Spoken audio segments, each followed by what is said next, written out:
Welcome back, everybody. We are starting a new series, and that series, I'm sharing my screen right now, is 10 tips for running a great meeting. And we're going to have a bonus tip for you. We're going to cover the bonus tip, number 10 and number 9.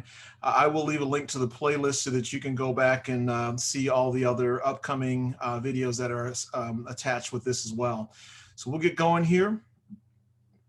The bonus tip. Store your meetings on SharePoint or a team site and then send the link.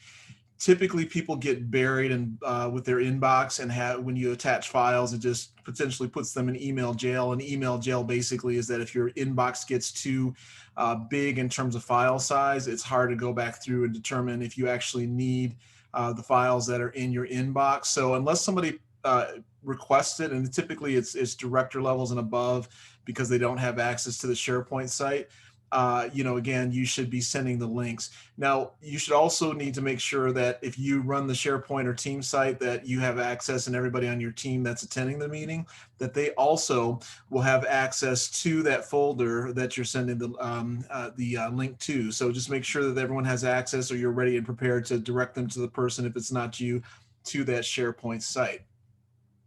Again, it's very important that you do that so ahead of time, and that will help people also get the links there. But I would also encourage you, again, as much as possible, not to include the attachment. Number 10, take clear and concise notes and then distribute them promptly.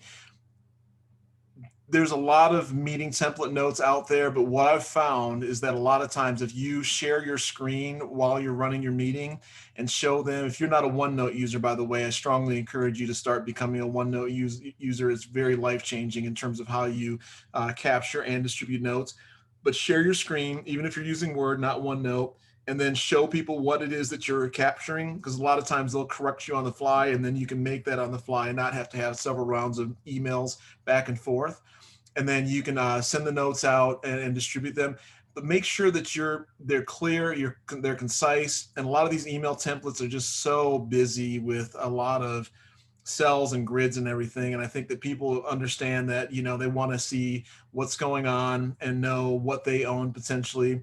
And then the bigger thing that I want to encourage you is that last point of distributing the notes promptly. If you don't distribute them within 12, 24 hours, what's going to happen is people are going to forget their action items there. So you want to do that, and that'll help them also want to come back and attend your meetings. It'll increase your meeting attendance as well. So just something to think about. If you're not distributing notes or taking them, you need to, because again, this is one of the key items in terms of running a good meeting. And it also sets you up for other meetings, because now you have meeting notes of what took place in the prior meeting, and it's a good starting point. And then you're not rehashing things that you've already covered. So again, take clear, concise notes and distribute promptly.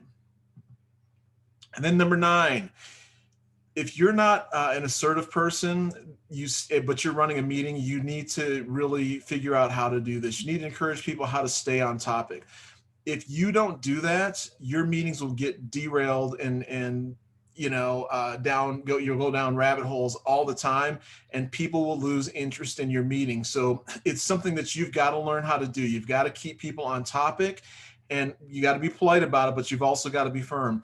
And if it's something that they need to cover, then offer to schedule another meeting with the appropriate people. It may be a one-on-one conversation that needs to happen. And so, instead of them having that conversation during your meeting time with that other person, encourage them to take it offline and have the conversation outside of the meeting that you're hosting right here. Again, you're going to gain a lot of respect and confidence from other people and meeting attendees if you're able to do that, and do it in a way, again, that's not alienating, but again, or you can offer up to say, hey, can we table this for the time being? Let's get through the agenda, and if there's time left on the meeting at the end of the meeting, then we can pick it up there, and if not, then we can take it offline. And if we need to schedule an additional meeting, we can do that as well. So again, it's just some things that you can do to help really help facilitate your meetings and have better quality meetings, which is very important if you're going to keep people attending and engaged in your meeting. So hit the subscribe button,